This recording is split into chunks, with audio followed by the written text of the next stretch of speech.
안녕하세요. 소리의 가치입니다. 구독과 좋아요, 알림 설정 부탁드려요. 오늘의 사연 시작할게요. 제 나이 30하고도 1살입니다. 동갑인 여자친구를 만난 지는 5년이 되어 가고요. 작년부터 여자친구가 결혼 이야기를 꺼내고 있죠. 저는 그러지 말아야지 하며 살았는데 어느샌가 방금 지적은 꼰대 같지 않았나를 걱정하는 처지가 됐더군요.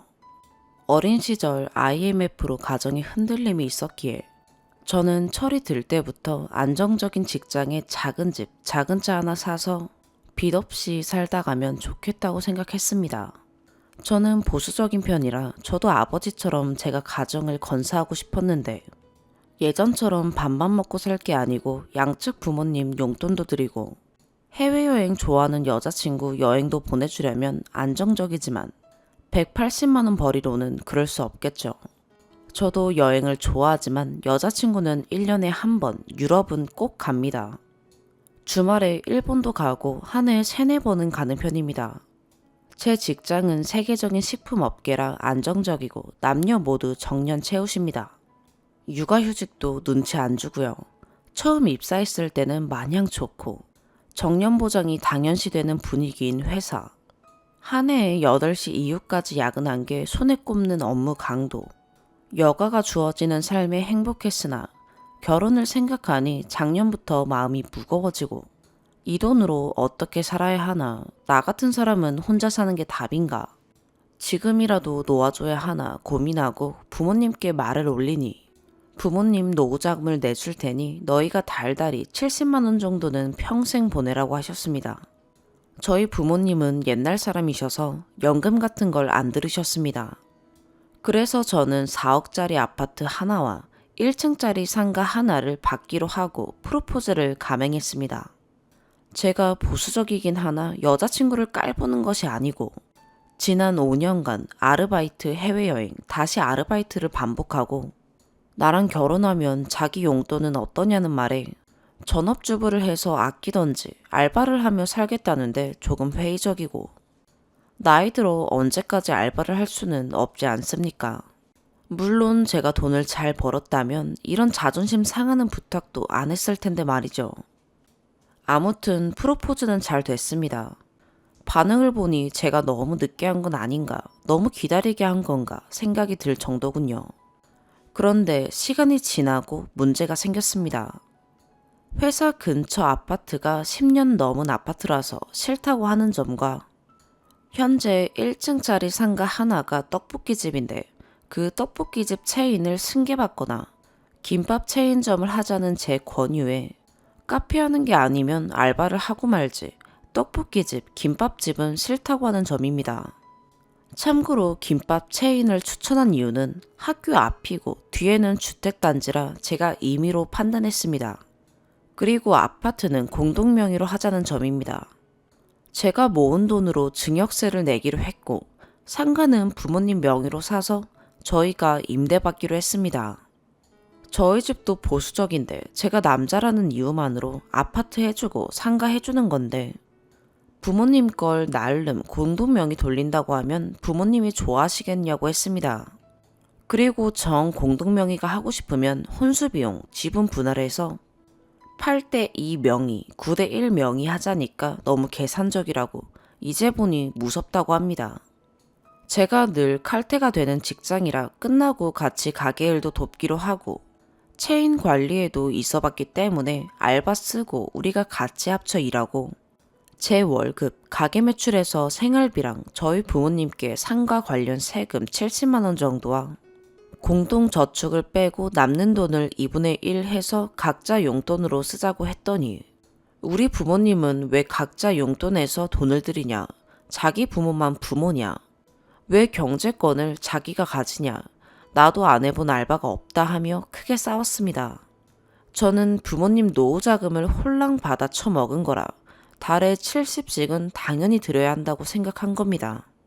5년간 아르바이트를 하며 데이트 비용은 제가 8대 2로 부담을 했고 여자친구 가세가 기운 것도 아닌데 통장에 모아둔 돈이 없는 배우자에게 가게를 맡기는 것보단 회사에서 실물을 보는 제가 나은 거 아니냐 했더니 어떻게 그러냐고 울음을 터뜨려서 달래주다가 여기까지 왔습니다. 제가 너무 이기적인 건가요? 저도 압니다. 제 벌이가 넉넉했으면 저도 배우자에게 이런 압박 주기 싫었습니다. 돈 하고 싶은 사람이 어디 있을까요? 제가 양보해야 하는 걸까요?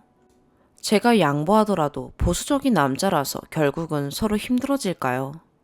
사실 최대한 머리 짠 건데 쓰레기 같아 보일 수 있지만 작년 겨울부터 제 계획을 보고 억울하다고 눈물 터진 여자친구를 보니 결혼 생활을 잘 할 수 있을지, 여자친구 말대로 정말 순종적인 어머님 밑에 살아서 여자친구를 멋대로 하려고 하는 건가요? 제 상식이 너무 이기적인 건가요? 고칠 수 있을까요? 아님 나중에 또 제가 배우자를 힘들게 할까요? 저는 그냥 좋기만 할 줄 알았는데 제 위주로 미화하지 않고 판단받고 싶어서 최대한 노력했습니다. 지적 달게 받겠습니다. 추가. 고민이 돼서 한번 써본 건데 생각보다 댓글 달아주시는 분이 많네요. 여자친구가 어떻게 봤는지는 모르겠지만 저보고 글을 올렸냐고 물어보기에 발뺌하는 게 더 못할 짓인 것 같아서 그렇다고 했습니다. 이런 식의 끝은 생각해 본 적이 없는데 그 순간의 감정을 제가 표현을 할 수가 없네요. 그런데 여자친구가 자기도 글을 본 후 처음엔 화가 났지만 이해도 된다며 카페만 하길 원한 게 아니고 자기도 대학 나와서 배운 게 있는데 갑자기 다 정해온 것처럼 분식집을 하라고 하니 순간 김밥 마는 거랑 아르바이트나 다를 게 없이 느껴져 큰 생각 없이 말했다고 합니다. 아파트 이야기는 자기가 잘못한 게 맞다고 하고요. 그래도 아무 말 없이 글을 올린 건 화가 난다고. 우리 둘 다 잠시 각자만의 시간을 가지자고 여자친구가 말을 했습니다. 그리고 많은 분들이 우려하신 부분인 저희 부모님 노후자금 이야기입니다. 저도 공감하고 부모님께 죄를 진 기분입니다. 그런데 아파트는 제가 벌써 세금 내고 이미 제 명의고요. 아파트는 노후자금이라기보단 부모가 아들한테 다져주는 기반이다 하시며 넘겨주신 집입니다. 예전부터 결혼할 때 집은 하나 해준다, 손 벌리지 말아라 했는데 그래도 받으면서 죄송했습니다. 부모님의 노후자금은 바로 지금 떡볶이집을 하는 상가인데요. 월 280씩 받고 있습니다. 그런데 부모님이 제가 등신처럼 살기 너무 힘들다. 180으로 내가 가정을 꾸릴 수 있을까 이러면서 하소연을 해댔으니 70을 달라고 하신 거겠죠. 그래서 제 나름대로 생활비에서 용돈을 같이 드리려고 했는데요. 여자친구와 방금 만나서 이야기한 김에 그럼 내 사정 다 이해한 걸로 알고 말하겠다. 지금 그 상가에 있는 떡볶이집 280 내고도 안 망하고 잘하는데 매출 봐서 부모님에게 200 정도는 드리자. 나도 퇴근 후에 일손을 거들겠다. 남의 돈 먹기가 쉬운 게 아니지 않나 라고 했습니다. 그 뒤에는 앞서 말씀드린 대로 여러 이야기가 오갔고 서로 각자의 시간을 가지고 여자친구가 연락을 주겠다고 했습니다. 많은 관심과 저에 대한 쓴소리도 감사합니다. 사실 이 추가글을 달면서도 부끄럽긴 합니다. 아파트는 옛날부터 우리 몇 대 독자 집 하나는 해준다 이랬다고 했어도 당연하다는 듯이 낼름 받아먹으면 안 되는 것이란 걸 잘 알고 있었습니다. 난 능력이 없으니까 해준다는데 왜 힘들게 그래. 난 진짜 부끄럽지만 21세기지만 난 독자니까 라면서 정신승리를 하며 받아먹었습니다. 정말 전 자존심도 없는 놈인 것 같습니다. 댓글 쓰신 분들도 제가 한심해 보이시겠지만 앞으로 살면서 꼭꼭 갚아 나가겠습니다. 나중에 여자친구가 연락을 다시 주면 그 후 일은 다시 글을 남길 수 있을지 모르지만 저도 심사숙고해서 생각해 보겠습니다. 두 번째 추가. 어제 밤부터 시작된 이야기에 파혼했습니다. 여자친구가 퇴근 후 만나서 이야기하자고 할 때까지만 해도 여러분께는 죄송하지만 여자친구도 내 고민을 봤고 대학도 나왔는데 내 부담감을 이해해 주겠지. 긴 연애를 했는데 갑자기 나 혼자 다 정해와서 통보한 것도 양성평등을 말하던 여자친구를 무시한 처사고 내가 너무 보수적이었던 거지. 그리고 자세히 설명해줘야지. 만나면 먼저 사과하고 생각해본 걸 받아주자. 상식선에서 내가 좀 더 양보하고 살아도 된다고 마음먹고 나갔습니다. 여자친구를 만나고 나서는 생각보단 덜 서먹했습니다. 서로 사과하고 자세히 설명해주겠다고 하고 여자친구도 인생을 선택하는 거니 좀 더 자세한 설명을 바랬습니다. 여자친구도 집이 오래되었다고 타박한 것에 사과를 했고 신혼만 생각했지 집값을 생각 못했다고 하길래 제가 도배만 해서 가는 게 아니고 리모델링을 해보자. 요즘 셀프 리모델링이라고 해서 자재 사서 하고 우리가 손대기 힘든 화장실이나 주방만 사람을 쓰자. 나 퇴근하고 조금씩 같이 하면 식 올리기 전에 다 되지 않겠냐 라고 했더니 여자친구도 긍정적이더라고요. 상가도 기존 떡볶이 체인을 승계받되 제가 주말에는 대신 정리해줌으로써 주 6일의 압박을 덜어주기로 했습니다. 정말 다행이야 라고 생각한 것도 잠시 돈 문제로 다시 의견이 갈리기 시작했습니다. 제가 처음 주장한 바는 제 월급과 상가 매출을 더하고 거기에 부모님 월세 겸 용돈 200 드리고 생활비와 공과금 등 고정적인 지출, 유동적인 지출을 상정해 놓고 제하고 남은 금액에서 저축, 그리고 우리 둘의 용돈을 2분의 1을 하자였는데요. 여자친구도 저번에는 부모님도 같은 용돈을 바라고 경제권은 자신이 가져야 한다고 하다가 떡볶이집을 하게 되면 자신이 더 오래 앉아있을 텐데 회사 다니며 잠깐씩 돕는 사람이 경제권을 가지면 안 된다. 용돈이 얼마가 될지 모르는데 자기 부모님 용돈은 미리 제하고 나누자고 하였습니다. 여자친구의 말도 일리가 있습니다. 지금까지 돈을 적게 모은 건 결혼 전에 좀 더 자유를 누리고 싶은 거였으니 그걸 이유로 경제권을 막을 수는 없죠. 결혼 전 준비하는 태도는 남녀가 다를 수 있으니까요. 그리고 저도 예상한 바가 있어서 그럼 가계부를 쓰자. 반년 정도는 나도 가계부 보면서 도와주겠다 라고 제 의견을 구부렸습니다. 근데 여자친구가 받아들이는가 싶더니 그럼 자기 월급에서 생활비 부분을 일정 금액 지출하고 나머지를 용돈으로 쓰고 맞벌이 부부들이 서로 관리하듯 터치 안 하는 게 어떠냐고 하더라고요. 근데 이게 같이 버는 건 맞긴 한데 조금 다른 경우 아닌가요? 제가 서로 월급이 고정적이면 딱딱 생활비 나눠서 낼 수 있지만 자영업은 수입이 일정치 않으니 장사가 안 되고 빡빡할 때는 내 월급으로만 살아야 하니 같이 돈을 합치자는 거다 라고 했더니 여자친구는 280씩 내면서 오래 자리 잡은 곳인데 그러기는 힘들다. 자기가 박봉이면서 내가 벌어온 거로 잘 쓰려는 거 아니냐고 말을 하더라고요. 물론 떡볶이집이 더 잘 벌 수 있습니다. 네, 180 버는 저보단 잘 벌겠죠. 적어도 알바들 쓰고 사장이 알바생 한 명만큼의 인건비는 건지겠죠. 월세도 280에서 200만 내니까 저보다 잘 벌겠죠. 아니, 애초에 제가 외벌이로는 결혼 생활이 감당 안 될까봐 맞벌이 환경을 조성한 건데. 그래요, 남자가 돼서 능력이 없어서 아내에게 일하라고 하는 거 맞습니다. 근데 제가 가만히 앉아서 덕 보려고 공짜로 돈 벌려고 결혼이란 이름으로 평생 알바생 데려오는 겁니까? 그 뒤로 대화를 하면 할수록 저는 여자친구를 데려와 일을 시켜서 저희 부모님을 먹이고 제가 안정적으로 살기 위해 사람을 구한다는 식으로 말하더라고요. 너무 슬펐습니다. 근데 아다르고 어다르다고 부모님 봉양하는 것도 맞고 외벌이가 안 되니 맞벌이에서 안정적인 결혼 생활을 원한 게 맞습니다. 근데 살면서 궁핍하게 살고 싶은 사람이 있습니까? 결국 경제권으로 시작한 싸움은 효자는 만나면 안 돼. 내가 이래서 우리 부모님 용돈 주는 건데 왜 눈치 보면서 드려야 해? 아직도 그런 가부장적인 사고방식이니 등등 생각의 골은 깊어져 갔고 이 긴 연애 생활은 내가 져주기만 해서 이어진 생활이었구나.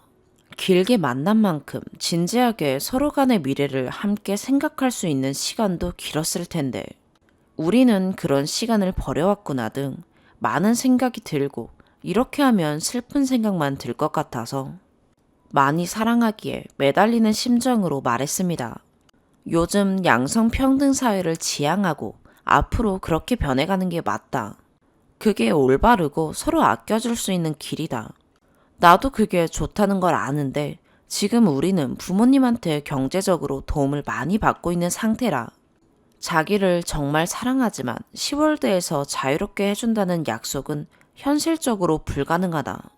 우리 집이 보수적이라 나에게 이렇게 지원해주고 지금 부모님이 사는 아파트도 나중에 날 준다고 했다. 그렇게 전적으로 나에게 다 주시고 동생들은 다른 걸 쪼개주는 건데 차례 지내고 집에 찾아뵙고 돈을 드리는 건 해야 하는 거 아니냐.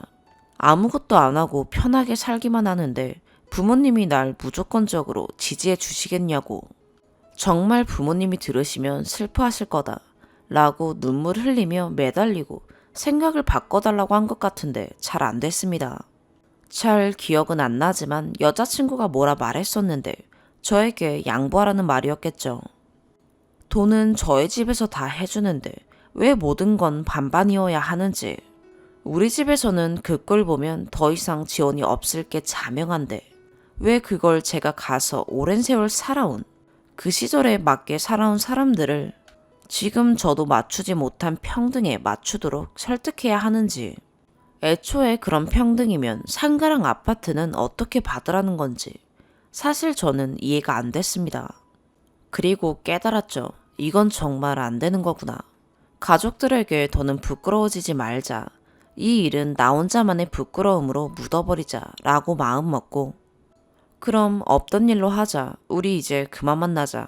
라고 말하고 자리를 박차고 나왔습니다. 물론 드라마처럼 나올 수는 없었습니다. 일어나자마자 저지당했고 어거지로 뿌리치고 안 들리는 척 진짜 추한 모습으로 억지로 집까지 왔습니다. 그리 쿨한 이별은 아니었습니다. 여자친구의 부모님의 전화도 받았고요. 여자친구도 결혼할 마음으로 오늘 나온 거였는지 부모님들은 이미 다 알고 있더라고요. 둘 다 결혼할 마음으로 다시 이야기하러 나온 건데 왜 이렇게 된 건지. 내가 양보를 못한 건가? 난 내 최고의 양보를 한 건데 나는 최고의 양보를 해도 남들이 보기엔 시집살이 시키고 독단적인 사람인 건가? 어찌됐든 이번 결혼을 하기엔 나는 안 되는구나 생각했습니다. 욕도 많이 먹었습니다. 오랜 기간 만나고 여자친구의 젊은 날을 홀라당 다 까먹은 거니까요. 하지만 이미 마음 먹었다고 결혼을 할 수는 없다고 말씀드리고 욕먹었습니다. 어쩌겠습니까? 제 상식으로는 이해가 안 되는 걸 받아들이라 하는데요. 결혼은 평생인 건데 사회가 양성평등이니 제가 바꾸라고요. 저 같은 사람이 안 좋다고 손가락질하면 받겠습니다. 하지만 아직 저 같은 사람이 남아있으면 그건 아직 과도기 아닌가요? 여성은 직장 생활이 힘들고 맞벌이도 하지만 육아와 시월드가 힘들다 인정합니다. 하지만 남자도 가장으로서 느끼는 중압감이 있고 손은 벌려놓고 시월드라고 입을 닦으라는 건 말이 안 되는 것 같습니다. 두 번째 사연입니다. 글재주가 없어서 두서없이 보여도 이해 부탁드립니다. 글이 조금 길더라도 제발 조언 부탁드려요. 누구한테도 하소연할 수가 없어서 더 답답하네요. 남편과 결혼한 지는 1년 안 됐고 아이는 없습니다. 저는 외동이고 남편은 여동생이 있습니다. 저는 행복한 가정에서 자랐고 남편은 아버지가 오랫동안 아프시고 경제적으로 힘들게 자랐습니다. 아버지가 돌아가시고 사업을 해서 남편은 자수성가입니다. 남편은 사업을 해서 수입이 고정적이진 않지만 평균적으로 볼 때는 회사원보다는 잘 버는 편이었습니다. 결혼 직전에 빚을 내서 사업장을 더 냈는데 요즘 경기 타고 생각보다 잘 안 돼서 현재 모으는 돈은 0원입니다. 새로 오픈한 곳이 아예 안 되는 건 아니고 서서히 올라와서 나중엔 괜찮을 것 같습니다. 저도 돈을 벌고 있고 빚은 대출을 포함해서 2억 5천 정도 있습니다. 빚은 전체 다 남편 때문에 생긴 빚입니다. 남편은 짧으면 3년 정도, 길면 4, 5년 정도 고생하면 그 이후로는 괜찮다고 얘기하고 어느 정도 계산이 됩니다. 저도 그렇게 믿고 있고요. 평균 한 달에 600에서 800 정도 순수익이 남습니다. 안 될 때는 안 되고 잘 될 때는 1000 이상 찍습니다. 지금은 거기에서 대출 갚고 있어요. 은행 대출도 있지만 지인한테 돈을 빌려서 한 달에 300만 원씩 주고 있습니다. 카드 결제한 게 많아서 나머지는 카드 값으로 나가고요. 서로 애기를 좋아하지만 단장은 빚 갚기에 바빠. 이세 갖는 것도 미루고 있습니다. 남편이 열심히 살기는 엄청 열심히 살고 있습니다. 원래 빠릿빠릿한 성격이고 결혼 전에도 그랬지만 결혼하고 나서 몸 상태가 걱정될 정도로 열심히 일하고 있습니다. 열심히 일하는 걸 알기에 몇 번 적자일 때도 돈 못 벌어온다고 타박 한번 해본 적이 없습니다. 가정적이고 집안일도 내일 니일 없이 잘 도와줍니다. 남편이 밥 차려주고 청소도 해줍니다. 둘 다 애기도 좋아하고요. 애정 표현도 잘하고 살가운 남편입니다. 주변 사람들도 잘 챙기고요. 저희 집에도 친아들처럼 부모님을 엄청 챙겨줍니다. 성격상 빚지기 싫어하고 남들한테 손 벌리기 싫어합니다. 결혼해서 행복한 결혼 생활만 꿈꾸던 저에게 갑자기 빚이 생겨서 스트레스를 받고 있긴 하지만 그래도 몇 년 고생하면 남편과 행복하게 살 수 있을 거란 생각을 갖고 버티고 있습니다. 여기까지만 보면 현재 돈 때문에 그랬지 시간이 지나면 나쁘지 않을 것 같은 남편이네요. 그런데 술을 마시면 술주정이 있습니다. 연애 때는 술 모임이 많았는데 빚도 생기고 신혼이다 보니 술자리가 줄었습니다. 연애 때 친구네 집에서 커플끼리 술을 마신 적이 있었는데 만땅 취해서는 집인 줄 착각하여 옷을 홀딱 벗고 화장실을 찾느라 돌아다녔어요. 다행히 친구 커플은 자느라 그 모습을 못 봤고요. 그 다음날 오빠가 그랬었다고 얘기했더니 충격을 좀 받는 겁니다. 다음부터는 많이 안 마신다고 그러더군요. 그리고 좀 괜찮아졌나 싶었습니다. 결혼하고 모임이 있어서 술을 마시는데 카톡으로 어디 갔냐고 물어봤는데 대답을 안 해주는 겁니다. 원래 평상시에는 어디 가면 어디 간다고 얘기를 잘했어요. 전화해서 몇 번을 어디냐고 어디서 술 마시냐고 물어보면서 뭐라 했더니 잔뜩 취해서는 전화로 저한테 소리를 지르면서 그 주변 간판 이름을 부르면서 여기라고 쌍욕을 하며 고래고래 소리를 지르고 욕하고 끊어버리더라고요. 너무 충격을 받아서 그 다음날 싸우고 오빠는 술 마시면 분노 조절장애 있는 것 같다고 정신병원에 가보라고 했습니다. 기억 안 난다고 미안하다고 다시는 2병 이상 안 마시겠다고 하더라고요. 자기가 2병 이상 마시면 개라면서요. 그래서 그때 이후로 2병 이상 안 마신다고 했고 잘 지키나 싶었는데 안 지켜지더군요. 사업상 모임도 있고 해서 2병 조금 넘게 마셨을 때는 승질은 냈지만 크게 싸운 이후로 욕하고 소리 지르고 이런 게 없어서 괜찮아진 줄 알았어요. 그런데 엊그제 서로 언쟁은 안 했지만 요즘 돈 문제로 각자 스트레스가 있었어요. 남편이 주말에 볼일을 보러 간다기에 제가 승질을 낸 건 아니고 칭얼댔습니다. 원래 평상시에 화 잘 안 냅니다. 서로 큰 소리 날 일도 없었고요. 서로 집착, 간섭하는 스타일도 아닙니다. 저도 쌓이고 쌓이다 보니 칭얼댄 겁니다. 평일에도 일 때문에 늦게 들어오고 주말에도 일이 있는데 나랑은 언제 놀 거냐고 그랬더니 자기는 뭐 가고 싶어서 가는 거냐고 일 관련해서 가야 되는 거지 하고 소리 지르고 끊더라고요. 그리고 카톡으로 싸우다가 남편이 지금이라도 힘들면 얘기하라고 다 팔아버리고 전 재산 다 준다고 원상복귀 시켜주겠다 라면서 개소리를 하더라고요. 술도 안 마신 맨정신으로요.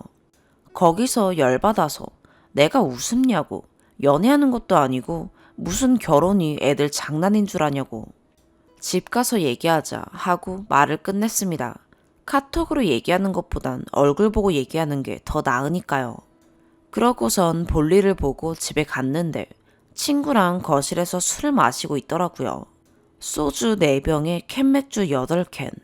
상태 보니 또 잔뜩 취했더라고요. 남편 친구는 가고 저는 술 마신 사람이랑 무슨 대화를 하나 싶어 씻고 안방에 들어가 누웠습니다. 그러더니 거실에서 저를 부르더라고요. 무시하고 대꾸 안 했습니다. 그랬더니 욕을 하고는 다른 방에 들어가서 문 쾅 닫고 욕하고 소리 지르면서 울더라고요. 그 새벽에 말이죠. 그러곤 거실로 나와서 안방에서 나오라고 소리치더라고요. 그래서 거실에 앉았는데 술 마시던 테이블에 머리를 몇 번 내리치고 주먹으로 땅을 내려치고 욕하는 겁니다. 무서워서 같이 술 마시던 친구한테 전화해서 제발 데려가 달라고 무섭다고 했더니 냅두라고 신경 끄면 알아서 잘 거라고 하더라고요. 친구분이랑 전화 끊었더니 완전 다른 사람이 되어 있었어요. 뒤질 거라고 소리치더라고요. 자기가 왜 사는지 모르겠다고, 뭐 때문에 이렇게 살아야 되는지 모르겠다고. 그러더니 진짜 거실 커튼을 열고는 뛰어내린다고 거실 창문을 열기에 제가 목덜미 잡고 내가 잘못했다고 울고불고 말리면서 간신히 앉혔습니다. 너무 무서워서 안고 한 손으로 112에 문자로 신고했어요. 남편이 극단적인 시도를 하려고 한다고요. 그래서 경찰분들 오고 구급차 오고 난리도 아니었네요. 남편이 출동한 경찰을 보고 정신 차리더니 누가 신고한 거냐고 아무 일 없던 것처럼 그렇게 얘기하더라고요. 제가 신고한 걸 알고 있다는 듯이 경찰분한테 대체 누가 신고한 거냐고 묻는 겁니다. 처음에는 옆집이 시끄러워서 했나봐 이랬다가 저도 열받아서 내가 신고했다고 했습니다. 도저히 내 힘으로 제어가 안 돼서 무서워서 신고했다고 했습니다.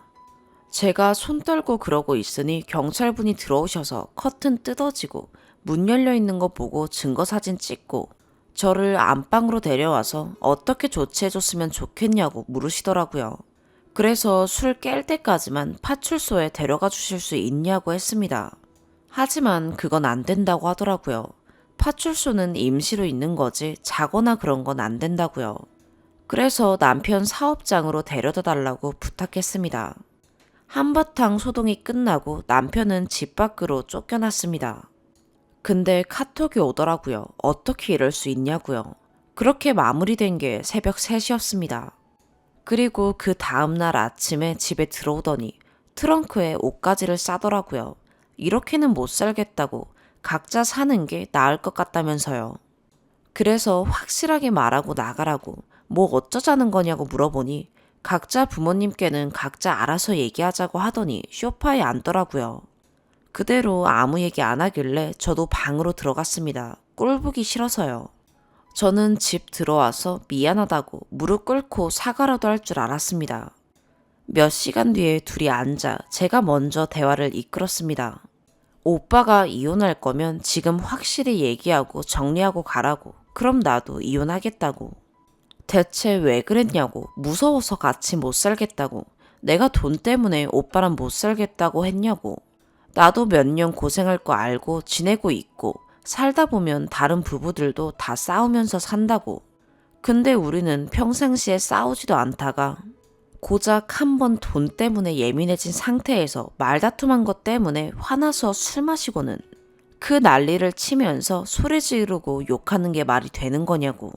우리가 사이가 안 좋았던 것도 아니고 지금까지 사이좋게 지내다가 카톡으로 한번 싸우고 이혼하자는 게 말이 되냐고 했더니 남편이 울면서 자기도 너무 힘들다고. 지금까지 내색은 안 했지만 사업 새로 차리고 행복하게 결혼 생활할 줄 알았는데 마음처럼 되지 않는답니다. 돈 때문에 결혼 초반에 한두 번 울었었습니다. 울고 난 뒤에 제 속마음 이야기하고 풀렸었어요. 그 뒤로는 다시 잘 지냈고요. 괜히 행복하게 잘 사는 애 데려와서 고생만 시키는 것 같아 그게 너무 힘들었다고 울더라고요. 어제는 술 마시고 분노 조절이 안 됐던 것 같다고 술만 마시면 나도 모르게 화가 올라온다며 힘들게 자라온 탓인지 그런 게 있다고 말합니다. 그래서 제가 나는 돈 문제는 몇 년 내가 없다 생각하고 체념하고 살고 있었다. 현재 우리에겐 돈 문제가 중요한 게 아니고 오빠가 별거 아닌 거 가지고 술 마시고 그 난리를 치고 쉽게 이혼 얘기를 했다는 게 화가 난다. 만약에 애기 낳고 살다가 또 그런 일이 생기고 이혼하자고 난리치면 어떡하냐. 아직 애기가 없으니까 둘이 잘 생각해보자고, 아니면 지금 갈라서는 게 맞다 라고 했습니다.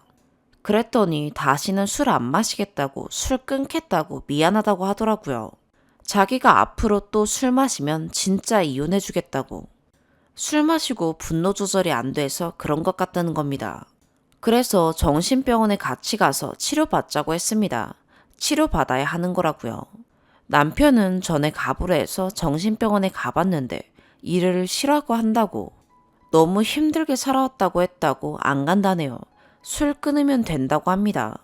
그리고 이렇게 마무리가 됐습니다. 어떻게 해야 되는 건가요? 오빠가 난리쳤던 그 모습과 소리 지르면서 욕하던 모습이 계속 떠올라서 미칠 것 같습니다. 또 그럴까봐 너무 무섭습니다. 애기 생기기 전에 이혼하는 게 정답일까요? 아니면 술 끊겠다고 약속했으니 좀 더 지켜봐야 될까요? 남편이 정신 차리고 술을 끊을 수 있을까요? 술 투정 빼면 저에겐 미래도 그려지고 괜찮은 남편인데, 이런 건 부부 상담 치료도 소용없겠죠? 다른 정신병원을 같이 다녀볼까요? 애 있는 이혼보단 애 없는 이혼이 낫다고 하는데, 애 생기기 전에 이혼하라는 하늘의 계시일까요? 조언 꼭 부탁드립니다. 세 번째 사연입니다. 안녕하세요. 결혼 8년 차고 6살, 4살 딸을 하나씩 키우고 있는 딸 둘 애기 엄마입니다. 남편은 저보다 3살 많은 30대 후반인데, 정말 이런 표현 쓰면 안 되지만 꼰대 중에 꼰대예요. 남편과의 수많은 답답한 일이 있어 속이 터져서 글을 씁니다. 첫 번째, 친정 부모님에 대한 호칭. 저희 집은 저랑 여동생 두 자매입니다. 여동생도 결혼했고요. 남편은 저희 엄마 아빠를 호칭해 하거나 부를 때 꼭 장모님, 장인어른 이렇게 해요. 이에 반해 제 부는 아버님, 어머님 이렇게 친근하게 부르거든요. 그래서 저희 남편 없을 때 언젠가 엄마가 그러시더라고요. 우리 둘째 사위는 너무 살갑고 첫째 사위는 너무 진중하다. 그래서 제가 집에 가서 말했거든요. 우리 부모님한테 장모님, 장인어른 이렇게 불러야 하냐고요. 그냥 아버님, 어머님 하면 안 되냐고 그랬더니 장모님을 장모님이라 부르는 게 더 나은 거지. 그걸 왜 어머님이라고 해? 이러더라고요. 네, 물론 고쳐지지 않았고 아직도 저희 부모님은 저희 남편을 좀 어려워해요. 남편이 술도 안 먹어서 같이 밥을 먹어도 남편은 묵묵히 듣고만 있는 편이에요. 그리고 명절이나 무슨 날에 저희 친정에 가면 제 부는 우리 아빠랑 술 한잔 먹고 잠자는데 저희 남편은 아빠 차 세차하고 오거나 부모님 사시는 단독주택 청소나 집수리 같은 거 해요. 최근에는 페인트 칠했고요. 네, 잘하는 건 아는데 그 호칭만 좀 고쳐주면 더 칭찬받을 텐데 갑갑해요. 두 번째, 자당 춘부장. 이 말 아시는 분 계신가요? 저는 결혼 전에 몰랐던 말인데 친구나 지인 어머니는 자당, 아버지는 춘부장이라고 부르는 거랍니다. 그래서 친구나 지인한테 안부 물을 때 꼭 자당은 안녕하시지? 뭐 이런 식으로 안부를 물어요. 무슨 조선시대 사극도 아니고. 그나마 그전부터 이 말을 써와서 남편 친구나 지인들은 다 알아듣기는 하는데 그냥 제가 뭐라 하거든요.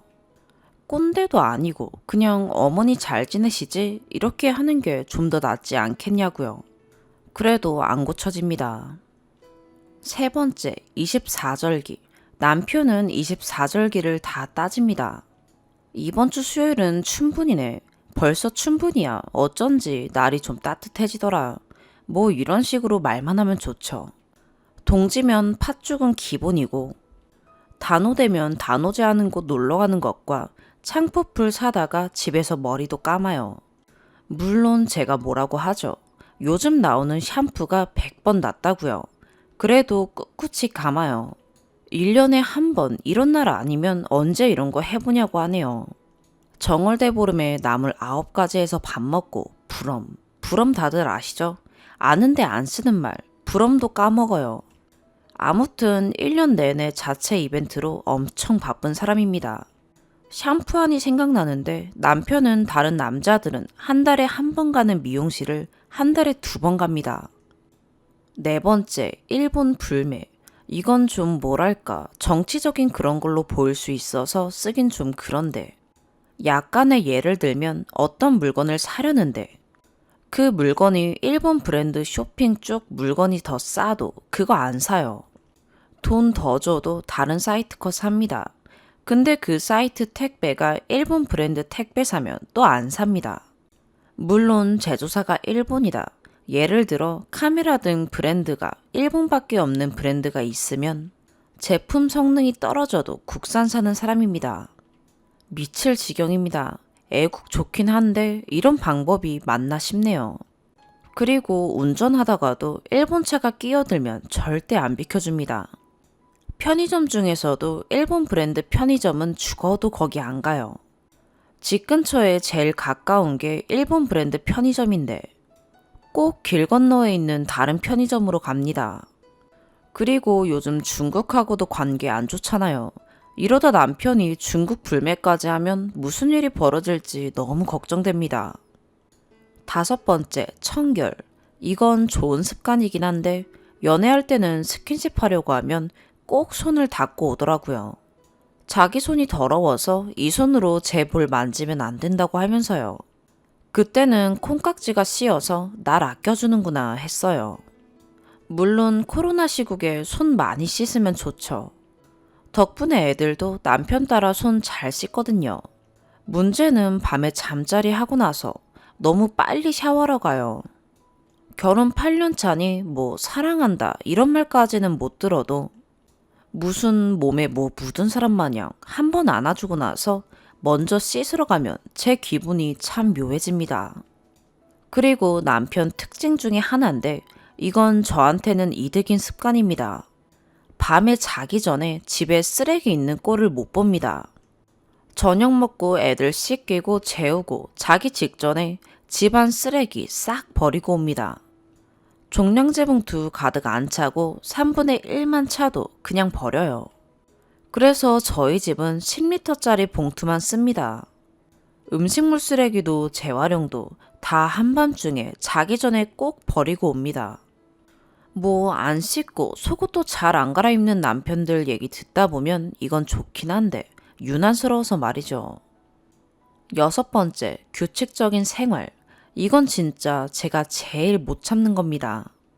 남편은 본인의 일상이 흐트러지는 걸 제일 싫어해요. 예를 들면 퇴근하고 집에 오면 7시, 그러면 8시까지 밥을 먹고 치워야 합니다. 그리고 1시간 동안 애들이랑 놀아주다가 9시에 재우고 그 뒤엔 11시까지 책 읽고 일기라고 쓰긴 그렇고 그냥 하루 메모 정도 간단히 하고 자거든요. 근데 애 키우는 집에서 이런 게 되나요? 갑자기 애라도 아프면 어떡해요? 하지만 다행히도 애들에 있어선 관대해서 괜찮은데 문제는 오늘 같은 주말이에요. 하루 루틴이 정해져 있어요. 첫째 주 토요일은 시댁 방문, 일요일은 집 대청소. 둘째 주 토요일은 친정 방문, 일요일은 집 이불 침대 커버 빨래. 셋째 주 토요일은 애들하고 놀러 가기, 일요일은 세차, 넷째 주 토요일, 일요일은 본인 취미. 뭐 이런 식으로 보내는데 둘째, 셋째 주 일요일이라고 청소 안 하는 것도 아니에요. 저랑 애들 늦잠 자는 방 빼놓고는 일요일 아침은 청소 다 해놓고 나머지 일과를 합니다. 그리고 제가 제일 싫어하는 건 냉장고 청소입니다. 저도 전업이 아니다 보니 냉장고가 어떻게 깔끔하겠어요. 매주 금요일 저녁에 장 보러 가기 전에 냉장고 있는 물건을 싹 빼요. 처음엔 진짜 미치는 줄 알았어요. 그래서 유통기한 임박한 거는 한쪽으로 빼놓고 그날 저녁에 처리하는 식으로 합니다. 뭐 아무튼 그런 식으로 냉장고를 관리하니 저희 집 냉동고는 장을 봐오지 않는 한 그 흔한 전이나 고등어 하나 없네요. 전쟁 나서 마트 닫으면 우리 집은 쫄쫄 굶을 거예요. 7번째, 안전에 대한 강박. 이건 뭐 남이 봤을 때 유별나다 정도니 이해합니다만 저희 집에는 방마다 소화기가 있고 베란다에는 방독면이 8개나 있습니다. 8번째, 제사. 진짜 이것까지 속 썩였으면 이혼했을 텐데. 그나마 이건 시부모님이 안 지내시니 그나마 괜찮습니다. 남편 조부모님 기일 되면 남편 혼자 가거나 딸내미한테 바람 쐬러 가자 하면서 큰애랑 둘이 다녀와요. 그나마 제일 다행이죠. 아무튼 이런 점들이 있는데 남편은 언제쯤 좀 여유로워질지. 그냥 이런 집도 있으니 지금 소파에 누워있는 남편들 보면서 저희 집 남편보단 낫네 하시길 바래요. 진짜 너무 빡세요. 추가. 어제 글 써놓고 깜빡 잊고 있었는데 출근길에 보니 댓글이 너무 많아 놀랬습니다. 대부분 남편을 옹호하고 제가 남편에 비해 부족하다는 댓글이 많아서 더 놀랬네요. 저를 옹호해달라고 쓴 글은 아니었고 그저 이런 사람도 있다 이런 식이었어요. 몇 가지 사례를 더 들어도 여러분도 잘 참고 좋은 남편이다 라고 생각하실 수 있을지 적어볼게요. 추가 1. 맞춤법. 남편은 맞춤법에도 약간 강박이 있어요. 카톡 보낼 때나 말을 할 때도 항상 신경 써서 보내요. 남들처럼 이응이응 한 번 한 적이 없고 꼭 응 알겠어 이렇게 마침표까지 꼭 찍어서 단문을 보내요. 그리고 사람들 많이 쓰는 줄임말 이런 것도 잘 안 쓰고 제가 써도 이해를 못하니 남편에게는 말 그대로 쓰게 돼요. 그래서 애들과도 말할 때 좀 말이 안 통할 때가 있어요. 남편이 회사에서도 팀장을 맡고 있고 남편 운동 모임에서도 총무를 하고 있어서 단톡에 공지사항이나 뭐 암튼 이런저런 거 올리거나 할 때도 연습장에다가 본인이 쭉 써놓고 몇 번을 고치고 그걸 또 맞춤법 검사까지 해서 올려요. 네, 본인 자유이긴 하죠. 그러다 보니 남편과 톡을 할 때도 이게 맞춤법이 맞나? 엄마로서인가 이런 거 검색해보고 저도 모르게 마침표까지 찍는 습관이 생겼어요. 물론 좋은 습관이긴 한데 친구들은 마침표 찍는 제 톡이 조금 차갑게 느껴질 때도 있다고 하네요. 다시 한번 말하지만 남편은 이런 걸 강요하지 않는데 눈치가 보여서 제 스스로 이런 걸 고치게 됩니다. 추가 2. 집 상태. 저희 집은 항상 시어머니가 오시던 저희 엄마가 오시던 준비가 되어 있는 상태입니다. 즉, 딸들이 거실에서 노는 장난감 몇 개 널브러져 있는 거 빼고는 집이 진짜 깔끔해요. 누가 봐도 1분이면 다 치울 수 있는 상태입니다. 남편은 집이 지저분하면 치우자 이런 말도 안 하고 자기 혼자 슬슬 치워요. 이게 되게 은근히 스트레스예요. 같이 치우자, 청소하자 말하면 좋은데 그냥 아무 내색 없이 치우니. 저도 좀 쉬려고 누워있다가도 남편이 치우기 시작하면 저도 따라 일어나서 치웁니다. 어디 외출할 때도 집 싹 치워야 해요. 집 널브러진 상태로 어디 가본 적 한 번도 없어요. 우리 딸들 낳으러 갈 때도 며칠 전부터 남편이 짐 미리 다 싸놓고 그러고 있다가 병원 갔어요. 설거지는 또 어떻고요. 남편이 집 청소를 다 하고 있다 보니 제가 음식 만드는 거랑 설거지는 제가 해요. 제가 음식 만들고 있으면 남편이 나와서 상 차리고 같이 밥 먹으면 설거지는 제가 하죠. 그런데 그럴 때 있잖아요. TV 보거나 뭐 좀 더 중요한 일이 있을 때 등 바로 하기 싫을 때요. 그러면 또 남편이 혼자 가서 슬슬 해요. 그러면 저는 또 TV 보다 말고 하던 일 그만하고 제가 한다고 해요. 그러면 남편은 그러죠. 이미 손 젖었으니 자기가 한다고요. 그러면 이게 스트레스가 되는 거예요. 그리고 욕실. 여러분은 샤워하시고 얼만큼 욕실 정리하고 나오시나요? 거울이랑 세면대에 물 한번 쓱 뿌리고 수채구멍에 머리카락 정도만 치우시지 않나요? 남편은 거기에다가 유리창 닦을 때 쓰는 뽀드득 소리 나는 막대 있죠. 그거 2개 욕실에 걸어놓고 하나로는 유리 쓱 밀고 다른 하나로는 바닥 싹 밀고 나와요. 남편이 그러고 나오는데 저는 안 하나요? 그럼 저도 따라해서 스트레스를 받는 거예요. 시키지 않는데 눈치 보여서 하는 거죠. 딸내미들이야 재밌다고 하지만 저는 스트레스예요. 빨래도 얼마 전에 건조기 사기 전까지만 해도 남편은 빨래 널고 대충 몇 시간 계산해서 쓱 걷어요.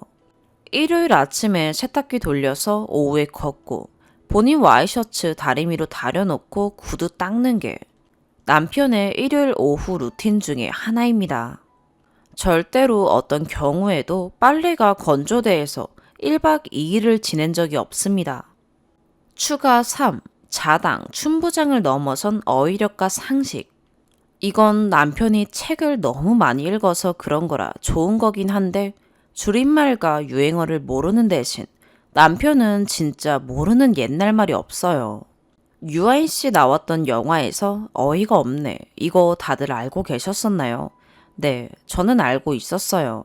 남편이 몇 번 말해줬었거든요. 어이는 맷돌의 손잡이라서 맷돌을 갈러 갔는데 어이가 없으면 어떻겠냐. 그래서 어이가 없다는 말이 생긴 거다. 어이랑 어이랑 헷갈리기 쉽다고 비단 이런 것만 가르쳐 줬겠어요.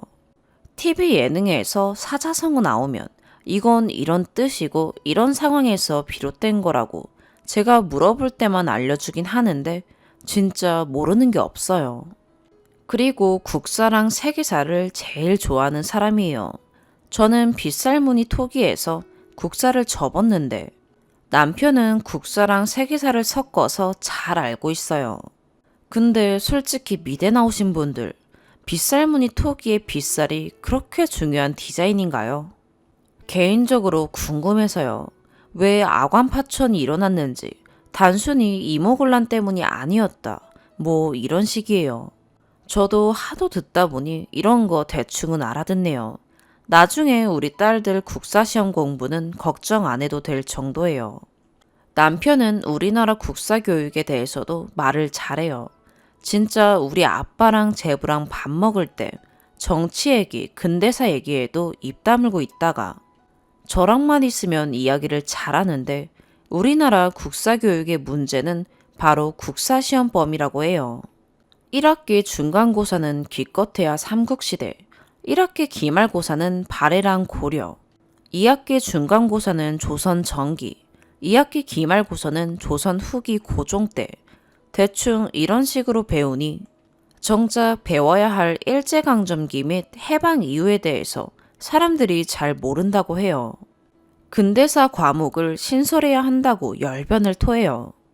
그리고 중3, 고3, 대학교 4학년 때는 노동법도 배워야 한다고 해요. 근로자로서 알아야 할 기본적인 법규와 보호받는 법 등을 알아야 한다고요. 구구절절 옳은 소리라는 걸 알지만 그걸 들을 때 저는 속으로 어쩌라고 이 생각밖에 안 들어요. 물론 주변에서 도움이 필요하면 남편에게 물어보는 사람들도 있어요. 해고 예고 수당도 저는 얼마 전에 알았네요. 아는 것도 많아서 제가 남편에게 이길 수 있는 게 없어요.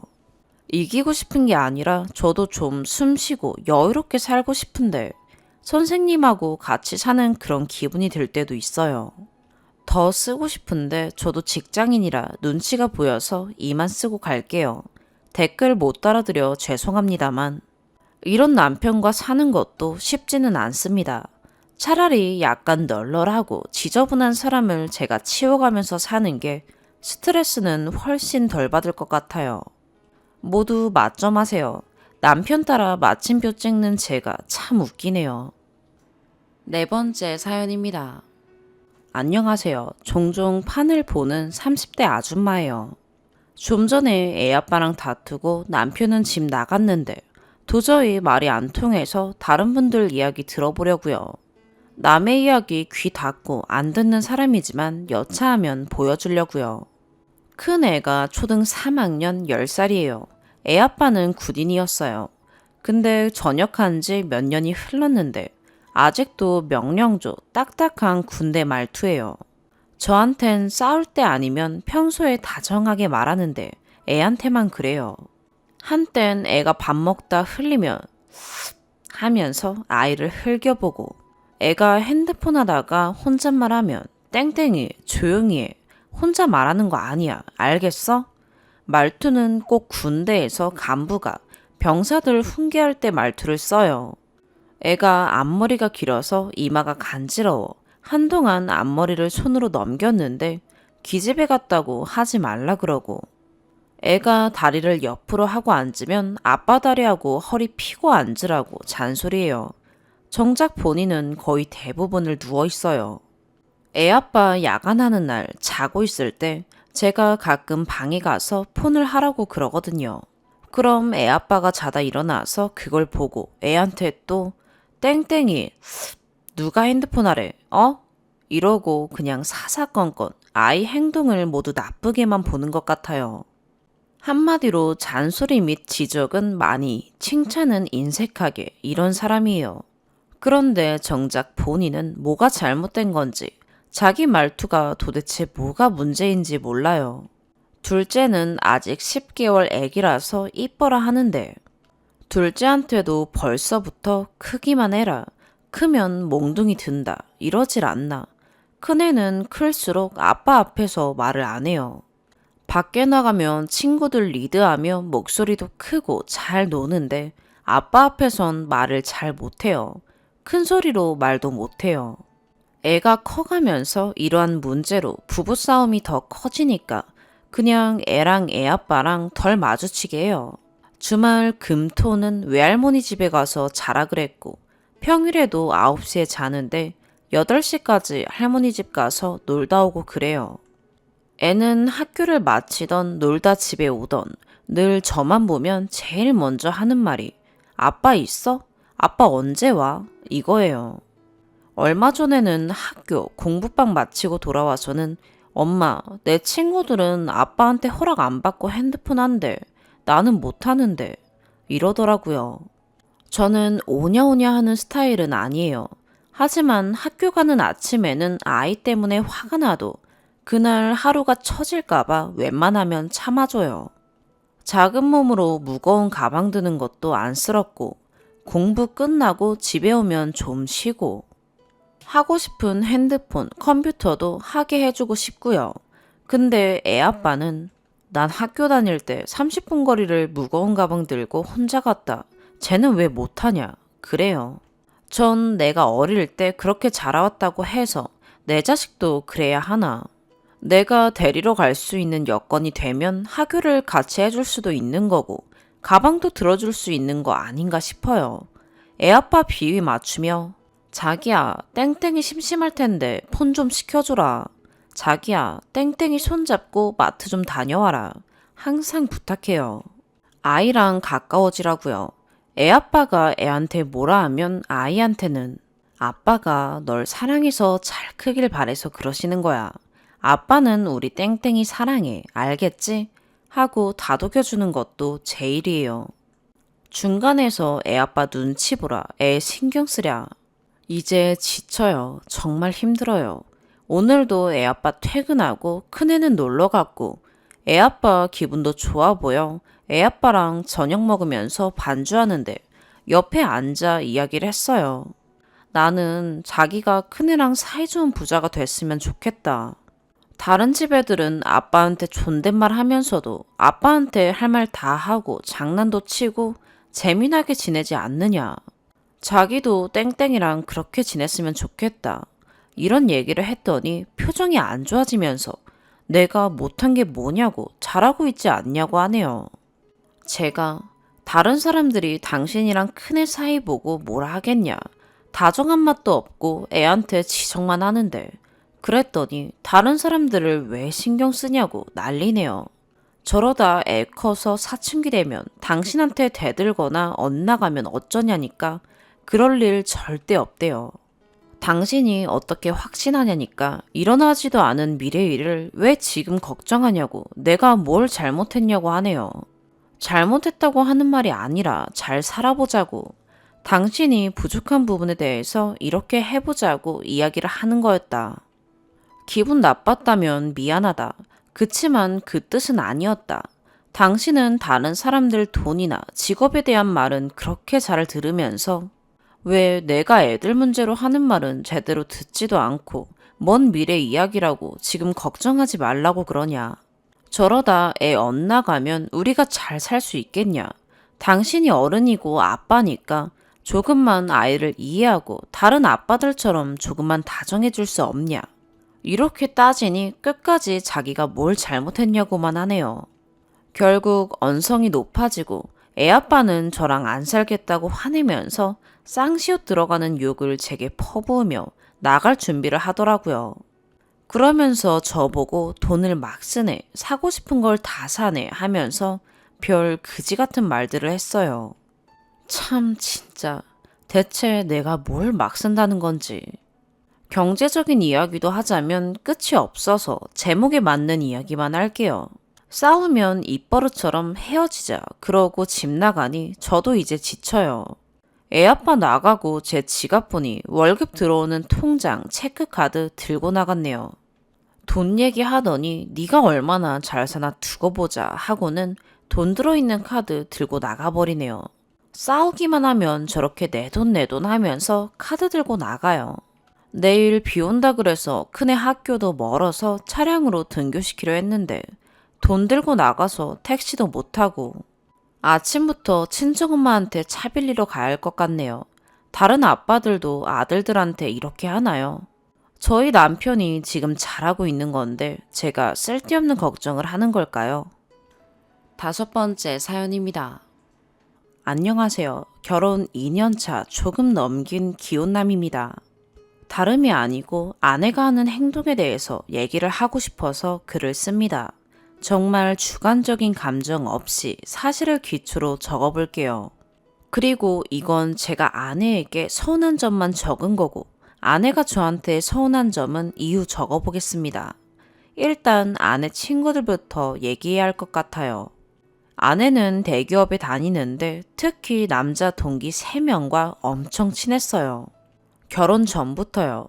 근데 그 남자 동기 3명과의 단톡방이 있는데 여기서 오고 가는 얘기들이 참 마음에 들지 않습니다. 남자 동기들이 자기 여친 가슴 사진 찍어서 올리고 소개팅하는 여자 얼굴 평가하고 노골적으로 관계 얘기도 엄청 하고요. 그런 얘기들이 줄을 이뤘는데 와이프는 여기 모든 얘기에 동참하지는 않지만 가끔 맞장구는 쳐줬어요. 그리고 말끝마다 무슨 노라고 하는데 이거 일베 용어 맞죠? 잘 몰라서 물어봐요. 여튼 항상 말끝에는 노라고 맺었습니다. 그래서 결혼하기 전부터 그 아이들이랑 절교해라. 절교 안 하면 분명 결혼 후에 문제가 생길 거다. 라고 얘기를 쭉 했었었죠. 근데 아내는 그 아이들과는 평생 갈 친구라며 절교를 하지 않고 단톡방도 나가지 않았습니다. 이렇게 연애하다가 결혼 전에 기억은 잘 안 나는데 뭔가 사건이 있어서 단톡방을 나가고 절대 연락 안 하기로 저랑 약속을 했었습니다. 근데 신혼여행을 갈 때 공항에서 갑자기 셀카를 찍더라고요.